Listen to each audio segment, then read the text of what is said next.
Hi. இன்னைக்கு பார்த்தீங்கன்னா, சும்மா வெளிய போயிட்டு வரலாம் அப்படின்னு சொல்லிட்டு கிளம்புனோம். ஏன்னா, ஒரு வாரமா வந்து நான் எங்கேயும் வெளிய போகல. பசங்களும் அவங்களும் வந்து இடையில ஒரு நாள் போயிட்டு வந்தாங்க. நான் எங்கேயுமே போகல. இன்னைக்கு சரி எனக்கு ரொம்ப போரா இருந்ததுனால, சரி வெளிய போலாம் அப்படின்னு சொல்லிட்டு கிளம்பி போயிட்டோம் ஈவினிங்கு. போற வழியில எம்எஸ் மேக்ஸ பார்த்தோங்க. அங்க வந்து ஆஃபர் போட்டிருக்காங்க. ஏன்னா இப்ப ரமதான் இல்லையா? அதனால ஆஃபர் போட்டிருக்காங்க. சரி சும்மா என்னென்ன ஆஃபர் போட்டிருக்காங்கன்னு ஜஸ்ட் பார்த்துட்டு வரலாம் அப்படின்னு சொல்லிட்டு உள்ள போனோம். உள்ள போறதுக்கு முன்னாடியே ஹஸ்பண்ட் கேட்டாங்க, "திங்ஸ் ஏதாவது வாங்க வேண்டியது இருக்கா? இல்ல சும்மா தான் நம்ம போறோமா?" அப்படின்னு கேட்டாங்க. "இல்ல, இல்ல எல்லா திங்ஸும் நம்ம வாங்கிட்டோம்ல. இனி எந்த திங்ஸும் வாங்க வேண்டியது இல்ல. நம்ம வந்து சும்மா ஜஸ்ட் போயிட்டு பார்த்துட்டு வரலாம்." அப்படின்னு சொல்லிட்டு உள்ள போயிட்டோம். உள்ள போனதும் நம்ம வந்து நார்மலா எப்பயாவது திங்ஸ் வாங்க போவோம் இல்லையா? திங்ஸ் வாங்க போகும்போது ஏதாச்சும் 1, 2 திங்ஸ் வந்து நம்மளுக்கு மிஸ் பண்ணிட்டு தான் நம்ம வருவோம் எப்பவுமே. எல்லாத்தையும் வாங்கிட்டு வர்றதே ரொம்ப ரேர் தான்.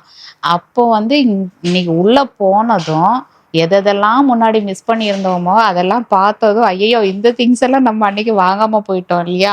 சரி இத ஒண்ணு வாங்கலாம் வாங்கலாம்னு சொல்லிட்டு ட்ராலி ஃபுல்லா திங்ஸ வாங்கிட்டோம். வாங்கிட்டு அப்பவே ஹஸ்பண்ட் சொன்னாங்க, "என்ன நீ எதுவுமே வாங்குறதுக்கு இல்ல அப்படின்னு சொல்லிட்டு வந்துட்டு, இவ்ளோ பொருளா வாங்கி வச்சிருக்கிற" அப்படின்னு.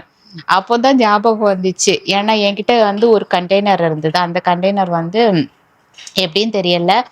பிரஷர்னால உடைஞ்சிட்டு இருக்குது. அது வந்து நான் பயறு எடுக்கும்போது கவனிச்சேன் உடைஞ்சிருக்கு அது. சரி இது அந்த சைடு போகும்போது நம்ம கடையில போய் வாங்கிக்கலாம் அப்படின்னு சொல்லிட்டு, அத அப்படியே ஒதுக்கி வச்சிருந்தேன். இன்னைக்கு போனதும் அந்த ஒரு கண்டெய்னர் பார்த்த உடனே, சரி இத வாங்கிக்கலாம் அப்படின்னு சொல்லிட்டு இத ஒண்ணு வாங்கிட்டேன். இன்னொரு கண்டெய்னர் பார்த்தேன், அதுல எனக்கு மசாலா ஒண்ணு மிஸ் ஆகுதே அப்படின்னு சொல்லிட்டு போடுறதுக்கு கண்டெய்னர்லன்னு சொல்லிட்டு, அது ஒரு கண்டெய்னரா வாங்கி வச்சுட்டேன். இப்படி எல்லாமே வாங்கி வாங்கி மொத்த பொருளும் பார்த்தீங்கன்னா, எவ்வளோ பொருள் வாங்கியிருக்கேன் பாருங்களேன். இங்க பாருங்க. இது எல்லாமே வெளிய தான் வச்சிருக்கிறேன். இன்னும் எதுவுமே வந்து உள்ள கொண்டு போய் வைக்கல. வாங்குறது கூட பிரச்சனை இல்லங்க. எல்லாத்தையும் கொண்டு போய் நம்ம அரேஞ்ச் பண்ணி வைக்கிறது தான் பெரிய விஷயம். அப்புறம் எம்எஸ் மேக்ஸ்ல முடிச்சுட்டு அப்படியே ரிட்டர்ன் வரும்போது, லுலுல போயிட்டு ஹஸ்பண்ட் சொன்னாங்க, "மீன் இருக்கான்னு பார்த்துட்டு வரட்டுமா?" அப்படின்னு சொல்லிட்டு. அப்புறம் சரின்னு சொல்லிட்டு அது மீனும் போய் பார்த்துட்டு, மீனும் வாங்கிட்டாங்க. அப்படியே அதுலயும் பாருங்க, அங்க போனதும் உடனே என்ன சொல்லிட்டேன் நானு, "இல்ல முட்டை காலி ஆயிடுச்சு, முட்டை வேணும். சப்பாத்தி காலி ஆயிடுச்சு, சப்பாத்தி வேணும்." அப்படின்னு கேட்டேன். சரி எல்லாத்தையும் வாங்கிட்டு திருப்பி அங்க ஒரு பர்ச்சேஸ முடிச்சுட்டு, அப்புறமா இத வீட்டுக்கு வந்துட்டோம். இந்த மாதிரி தாங்க எப்பவுமே நடக்கும். ஏன்னா எதுவுமே வாங்குறதுக்கு இல்ல. கடைக்குள்ள ஏறிட்டோம்னு வச்சுக்கோங்களேன், திங்ஸ் வாங்காம வெளிய வர்றதே கிடையாது. அதுவும் பசங்களுக்கு ஏதாச்சும் சாப்பிடுறதுக்கு வாங்கி குடுத்துட்டு வர்றத விட்டுட்டு, நம்மளுக்கும் எல்லா திங்ஸையும் நம்மளும் வாங்கி சேர்த்துப்போம். இந்த மாரி தான் இருக்கும்.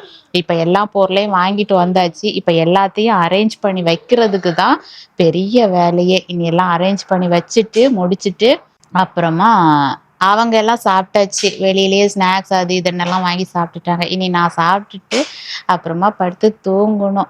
இந்த மாரி எத்தன பேருக்கு அனுபவம் இருக்கு? இந்த மாரி எதுவுமே வாங்க வேண்டான்னு சொல்லிட்டு போயிட்டு திங்ஸ் வாங்கிட்டு வர அனுபவம் இருக்கிறவங்க கமெண்ட் பண்ணுங்க. எல்லாருமே இருப்பீங்கன்னு தான் நினைக்கிறேன். சரி எல்லாரும் கமெண்ட் பண்ணுங்க சரியா? ஓகேங்க. நெக்ஸ்ட் வீடியோல பார்க்கலாம். அ அப்படியே சப்போர்ட் பண்ணுங்க, கமெண்ட் பண்ணுங்க, சப்ஸ்கிரைப் பண்ணுங்க. அப்பந்தான் நெக்ஸ்ட் நான் என்ன வீடியோ போடணுன்றது எனக்கும் யோசிச்சு நான் எல்லா வீடியோவும் போடுவேன். ஓகேவா? ஓகேங்க. பாய்.